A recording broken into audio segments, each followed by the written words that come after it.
Hi hello welcome to హవీ cinematic world YouTube channel. Mirzapur web series గురించి ప్రేక్షకులకు ప్రత్యేకంగా వివరించాల్సిన పని లేదు. 2018లో పెద్దగా చప్పుడు లేకుండా అమెజాన్ ప్రైమ్ ఓటీటీలో రిలీజ్ అయిన ఈ సిరీస్ను ప్రేక్షకులు విపరీతంగా చూశారు. విపరీతమైన బెడ్రూమ్ సీన్స్, బూతులు, వైలెన్స్తో నిండి ఉంటుంది ఈ సిరీస్. అయితే ఇప్పుడు ఈ మీర్జాపూర్ సీజన్ 3 నుండి ట్రైలర్ అయితే రిలీజ్ చేయడం జరిగింది. ఇక ఈ ట్రైలర్ రివ్యూ విషయానికి వస్తే, మొదటగా ఈ ట్రైలర్ ఆరంభంలోనే మంచి యాక్షన్ ఎపిసోడ్స్తో కేక పెట్టించారు. 2 సీజన్లకు ఏమాత్రం తగ్గదనే అభిప్రాయాన్ని, ఫీలింగ్ను ట్రైలర్తో కలిగించారు.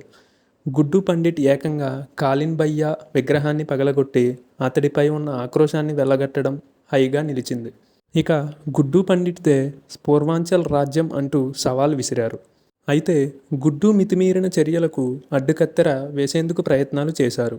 అయితే ఇప్పుడు హింసకు తావులేదు, మన సామ్రాజ్య విస్తరణే ముఖ్యమని గజిగామిని అలియాస్ గోలు గుప్తా చెబితే, వైలెన్స్ నా యూఎస్పీ అంటూ గుడ్డు పండిట్ తన కార్యాచరణను బయటపెట్టాడు.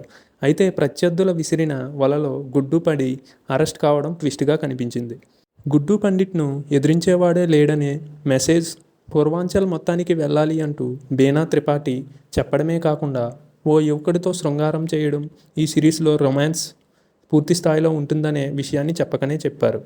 ఇక చివర్లో కాలిన్ భయ్యా, అఖండానాథ్ త్రిపాఠి ఎంట్రీ ఇచ్చి, ఈ మాఫియా సామ్రాజ్యాన్ని నేను, నా తండ్రి సృష్టించాం, ఎన్ని త్యాగాలకు సిద్ధమైనా సరే మళ్ళీ చేజిక్కించుకుంటాం అని చెప్పడం ట్రైలర్ను ఓ రేంజ్ ప్రాజెక్ట్ చేసింది. దాంతో మీర్జాపూర్ 3 సిరీస్పై భారీ అంచనాలే నెలకొన్నాయి.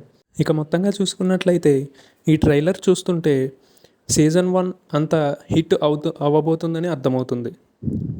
ఇక చూడాలి మరి ఈ సిరీస్ ఎలా ఉండబోతుందో.